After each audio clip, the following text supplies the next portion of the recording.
I think that has served us well. And about the same time, I think there was this more of a awareness of career technical education and a need for skills, the trades, those kind of things, which are greatly in demand and greatly needed.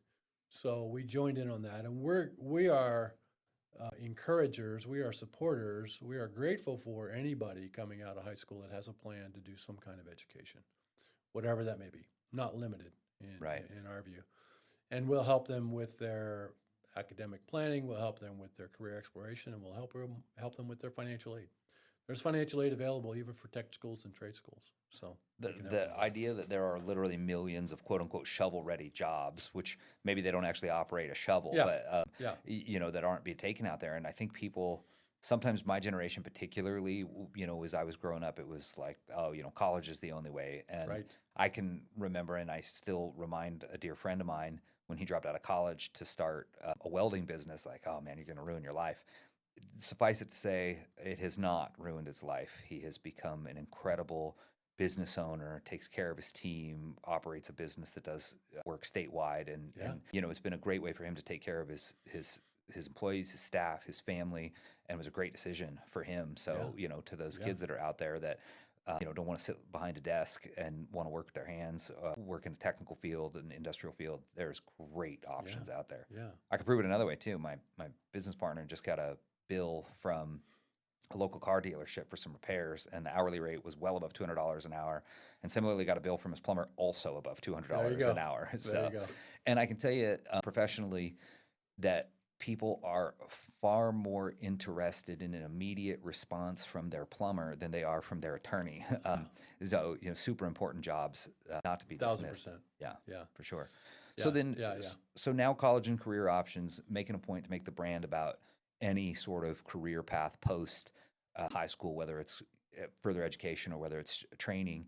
But that brings us to financial aid. Hmm. How are people? We talk about the rising cost of education. How are people to get access to funding or learn about funding for their kids going off into the world? Yeah, so that's what I was hired on to do at college, then College Options back in 2016. So that's what I've spent my time learning about and making presentations on and helping students, helping families to find how they can get. I talk mostly about free money. Uh, Loans are considered part of financial aid. Uh, be aware of that. You may get a financial aid offer that includes loans. If you want to sign up for loans, great. I have no problem with that, but just do it consciously.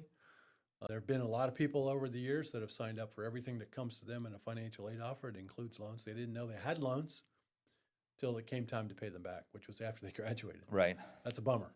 Right. Accumulating 4 years of loans when you thought it was a gift. Um, so, from the standpoint of where that money comes from, there's three primary sources: the federal government, the state government, and the colleges itself, the schools themselves. They can give away their own money as well, free money. By the way, state of California, most generous state in the country when it comes to free money for students to go off to school. Even tech schools and trade schools, there's some money available. Over 3 billion, I think, maybe 3.5 billion, something like that, annually given by the California Student Aid Commission. Anecdotally, I can say that's true. I call so like you have on speed dial the person that you call about this thing and the person that you call about that thing, and you're my guy on speed dial for anything educational related, particularly financial aid. So I don't know if you recall this, but several months ago I called you about a young person that was in our lives at the time, and she was considering a move to Utah, and she was making an apples to apples comparison of wages, but then we were also, so well, you got to think about other things too, like cost of living and things that aren't necessarily obvious to you when you're 18 or 19, rental costs, fuel costs, grocery costs. But she had a desire to go to school. And so I had her figure out what would the costs be to attend community college in Utah. And then I called you, and you were like, no, no, 100%. It's not anywhere but California. Yeah. It is by far the most generous state in the union in terms of funding, particularly for the first 2 years, but going on further in Yeah. education and trade schools. Yeah.